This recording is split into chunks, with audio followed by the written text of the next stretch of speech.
Fala, meus queridos, sejam bem-vindos a mais uma aula de Química, professor Thiago Penha aqui, e como sempre nós vamos aqui aprender Química juntos. E turma, hoje nossa aula vai trabalhar sobre osmose, né, osmoscopia, é um conteúdo até comum com a biologia, vocês já viram isso em biologia, só que eu vou dar uma ênfase maior na parte química, tá? Claro que antes de chegar na aula de osmose, nós já passamos pela introdução das propriedades coligativas, né? E logo depois nós tivemos uma aula sobre propriedades coligativas fora da introdução, onde nós nos aprofundamos, e estamos aqui nessa terceira aula com relação à propriedade coligativa, né? A osmoscopia, a osmose. Então bora começar. O que é a osmose? Pessoal, a osmose, na verdade, é a passagem do solvente, coloca aqui, ó, passagem do solvente de um meio para outro, tá? Do meio menos concentrado, o meio hipotônico, deixa eu colocar aqui, hipotônico, para o meio mais concentrado, que lá na biologia nós chamamos de meio hipertônico. Então tu já sabe que a osmose é quando tem um solvente passando de um meio para o outro espontaneamente, tá? Naturalmente vai acontecer essa passagem, mas qual é o objetivo? Deixar os meios, né, que está ocorrendo ali a passagem isotônico, ou seja, igual, de concentração igual.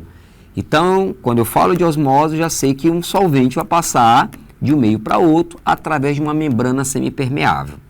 Claro que a biologia pode se aprofundar, né, falar isso na célula, né? Graças a Deus que a biologia faz isso, que melhora nosso conhecimento. Aqui eu vou falar de uma maneira meio que superficial, porque vou entrar na parte química, aonde a gente vai terminar entrando também numa parte matemática. Mas para isso ficar mais fácil, eu vou fazer aqui um desenho aqui com vocês, tá? Vamos facilitar aqui através de um desenho. Eu vou desenhar aqui um recipiente separado aqui em duas partes. Deixa eu diminuir aqui o tamanho desse recipiente. Espera aí, deixa eu diminuir. Vou colocar aqui no meio uma membrana semipermeável. Então, isso aqui que vocês estão vendo aqui bem no meio, eu vou chamar de MP, membrana MSP, membrana semipermeável. Vou preparar aqui duas soluções e vou colocar aqui, ó, duas soluções de NaCl. Aqui eu tenho 1 mol por litro de NaCl, aqui na minha esquerda, e na direita eu tenho 2 mol por litro de NaCl, duas soluções de cloreto de sódio. E eu vou deixar elas apenas separadas por essa membrana aí, não vou fazer mais nada, só deixar elas separadas. Vai começar a acontecer aí um efeito natural, espontâneo, interessante, que é a osmose. Eu estou deixando as duas aí separadas e de repente eu vou começar a perceber que um lado vai ter uma queda de volume e o outro vai começar a ter um aumento de volume. Ou seja, o solvente, a água, vai começar a passar de um meio para outro. Mas antes, vamos deixar bem claro aqui como é que eu poderia classificar cada solução. Ó, meu lado esquerdo aqui, que tem a solução menos concentrada, ó, de menor concentração, é o meio hipotônico.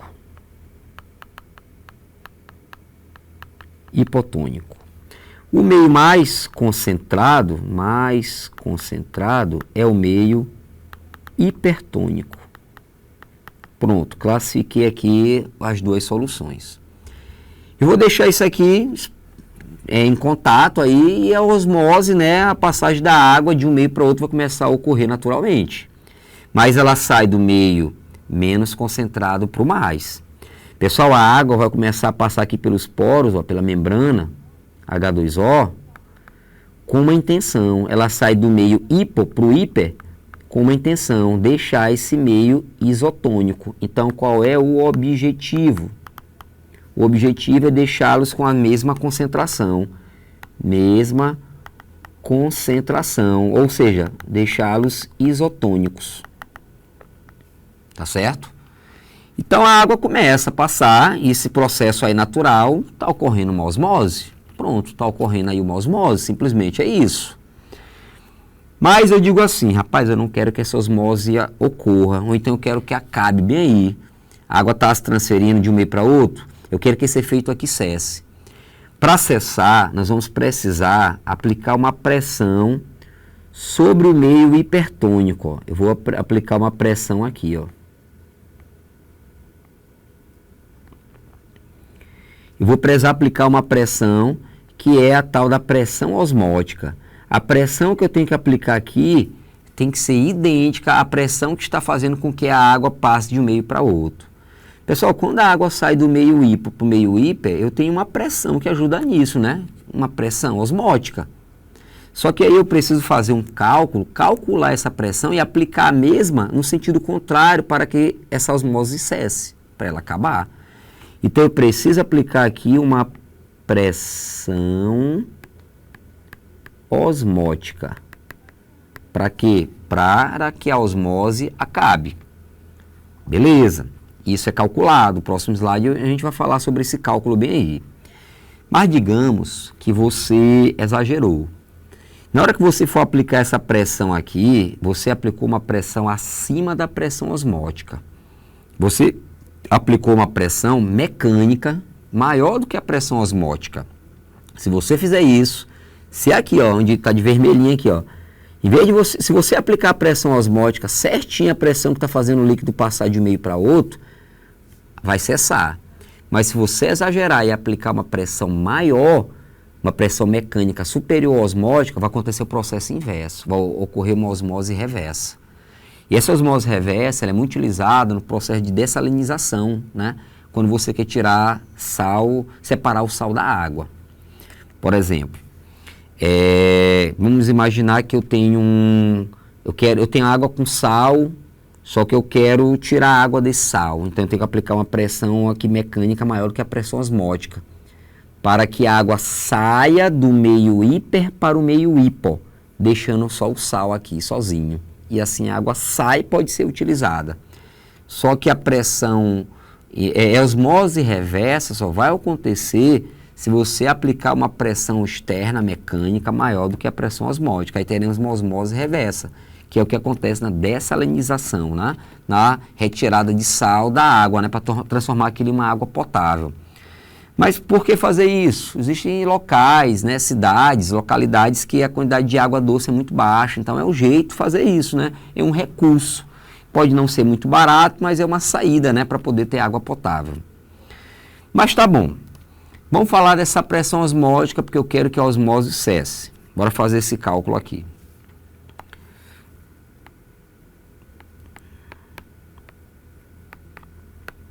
Pronto, eu tenho aqui uma fórmula que eu quero falar aqui para vocês, ó, sobre essa fórmula bem aqui. Pessoal, esse π que vocês estão vendo aqui, ó, é a representação da pressão osmótica. Tá? Normalmente em ATM. Como é que eu calculo essa pressão osmótica? Eu pego a concentração da solução, que eu tenho que aplicar a pressão, né? A concentração. Essa concentração costuma ser em mol por litro. Multiplico por uma constante, que a questão me fornece a constante, nem te preocupa que vai vir essa constante. E multiplico pela temperatura. Essa temperatura tem que estar em Kelvin. Então, se ela estiver em Celsius, a gente tem que transformar. Tiago, mas como é que transforma para Kelvin? Se ela estiver em Celsius, que é muito comum nas questões, a gente soma com 273, ó.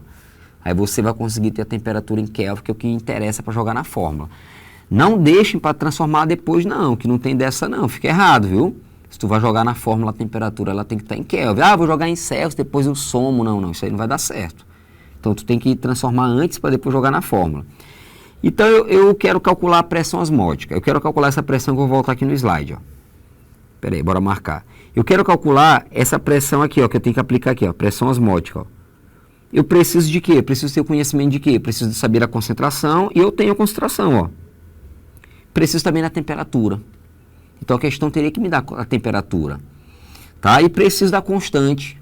mas aí a constante vem na questão, isso aí é uma garantia, nem te preocupa. E assim eu tenho a pressão osmótica. Se eu aplico uma pressão maior do que a osmótica, eu estou aplicando uma pressão mecânica que vai fazer o processo inverso, tá? A osmose reversa. Tudo bem, gente? Tranquilo? Tranquilidade na osmose? Vamos fazer aqui questões, para a gente ter uma ideia de como é que pode aparecer. Primeira questão.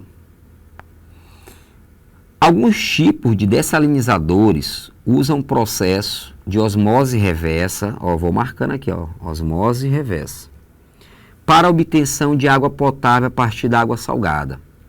Nesse método, utiliza-se um recipiente contendo 2 compartimentos separados por uma membrana semipermeável. Em um deles coloca-se água salgada e no outro recolhe-se água potável. Tá? Então ele está falando aqui da osmose reversa. Certo? Posso até já fazer um desenho aqui com vocês, para facilitar a nossa vida. Bora lá. O que ele está dizendo aqui? Que ele pega 2 recipientes separados por uma membrana semipermeável. Tá aqui a minha membrana semipermeável. Ele diz que em um dos recipientes ele coloca água salgada,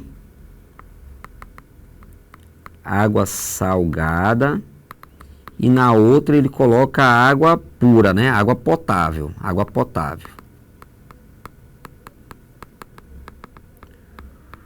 Pronto. Então, olha só o que ele diz, que alguns tipos de dessalinizadores usam processo de osmose reversa para obtenção de água potável a partir da água salgada. Ele quer água potável partindo dessa água que tem sal, certo? E para isso ele usa 2 recipientes, ele separa 2 compartimentos por uma membrana, né, separados por uma membrana semipermeável. Aí eu vou continuar a leitura para a gente voltar para essa imagem. Ele continua. A aplicação dessa pressão mecânica no sistema faz a água fluir de um compartimento para outro. O movimento das moléculas de água, através da membrana, é controlada pela pressão osmótica. E pela pressão mecânica. Então eu tenho aqui, pressão osmótica e pressão mecânica aplicada.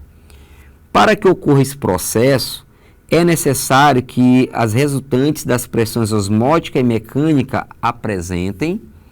Bora lá, vamos voltar para o desenho. E turma, lembra que o natural, de maneira espontânea, era que a água fosse transferida do meio hipo, deixa eu ajeitar isso aqui. Deixa eu colocar aqui, do meio hipo para o meio hiper. O esperado é que a água passasse nessa direção, tá? A osmose é isso, do meio menos concentrado para o mais, tá? Do hipo para o hiper, do menos concentrado para o mais. Existe uma pressão que faz isso acontecer, uma pressão osmótica, tá? Então, a pressão osmótica ela ocorre nessa direção, do menos concentrado para o mais. Se eu aplico aqui uma pressão mecânica maior do que essa pressão osmótica, superior à pressão mecânica aqui, vai acontecer a osmose reversa. Então, a osmose reversa só ocorre porque a pressão aplicada, que é a pressão mecânica, é maior do que a osmótica. Então, aqui, osmose reversa. Para ocorrer, a pressão mecânica precisa ser o quê? Maior. Deixa eu pegar um espaço aqui melhor para a gente não se perder, né? Para a gente não se atrapalhar. A pressão mecânica precisa ser maior que a pressão osmótica, ou seja, tem que ser no sentido contrário, turma. A osmose leva a água a passar em uma direção, a pressão mecânica tem que estar no sentido contrário. Então a pergunta foi sobre isso, né? Para que ocorra esse processo, é necessário que as resultantes das pressões osmótica e mecânica apresentem o quê? Bora lá, mesmo sentido e mesma intensidade? Sentidos opostos e mesma intensidade? Tem que ser sentidos opostos. Então, sentidos opostos, nós já ficamos aqui com letra B e C, ó. Mesmo sentido? Não pode. Mesmo sentido não tem lógica, né? Eu quero osmose reversa, tem que ser em sentidos contrários. Letra E diz sentidos opostos. Agora, olha só, vou voltar a ler a pergunta de novo, a pergunta final. Para que ocorra o processo necessário que as resultantes da pressão osmótica e mecânica apresentem sentidos opostos. E aí, mesma intensidade, letra C, maior intensidade da pressão osmótica. Letra E, maior intensidade da pressão mecânica. Pessoal, para prevalecer a osmose reversa, quem tem que ser mais intenso? Quem tem que ser mais intenso? A pressão mecânica. Eu preciso que a intensidade da pressão mecânica seja superior para que aconteça o inverso, tá? Se a pressão osmótica for maior, tu não tem osmose reversa. Então, tá resolvida a questão, né? Tranquilo? Letra E. Bora marcar aqui, ó. Letra E. Resolvido? Vamos fazer mais uma. Ó, essa questão diz assim: uma das estratégias para a conservação de alimentos e salgamento é a adição de cloreto de sódio, né? Adição de sal, historicamente utilizado por tropeiros, vaqueiros e sertanejos para conservar carnes de boi, porco e peixe. O que ocorre com as células presentes nos alimentos preservados com essa técnica? E aí, gente, por que ele consegue conservar o alimento quando ele coloca sal? Aqui já está entrando até um pouco na biologia, né? Mas imagina aqui que eu tenho uma carne, ó. Pô, esse desenho dessa carne aqui tá muito ruim, né? Mas tem uma carne onde eu vou colocar sal aqui nessa carne, ó. Colocar sal aqui, ó. Então isso aqui é o NaCl para preservar. Pessoal, se eu estou colocando sal, eu tenho ali uma solução muito concentrada, tá? Muito concentrada. Então, qual é a lógica aí que aconteça aí? O que deveria acontecer? É que essa carne consiga ficar preservada, tá? Por conta dessa água que está aí. Então, o que ocorre nas células dos alimentos? Preservado com essa técnica, o sal adicionado diminui a concentração de soluto no seu interior. Pessoal, o sal não vai mudar o soluto, né? Letra B, o sal adicionado desorganiza e destrói as suas membranas plasmáticas. A membrana não muda. Letra C, a adição de sal altera as propriedades de suas membranas plasmáticas. O sal não muda a membrana plasmática. A biologia estuda isso com vocês, né? Melhor do que a química. Os íons Na+, e Cl- provenientes da dissociação do sal entram livremente nelas. Pessoal, Na+, Cl- é do soluto.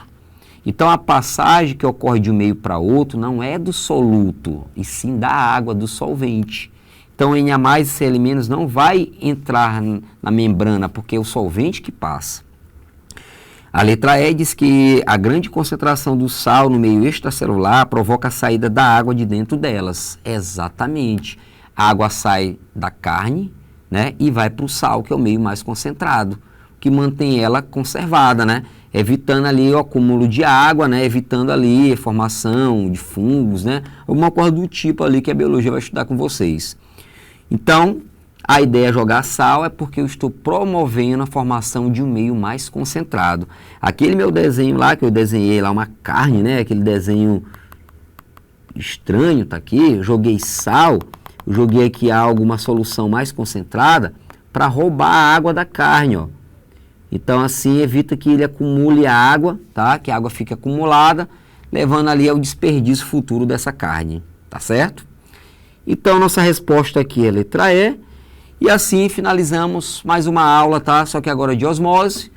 Meu aluno, espero ter te ajudado nessa aula e já deixo meu convite para a aula futura, tá? Então, bons estudos a todos e até a próxima.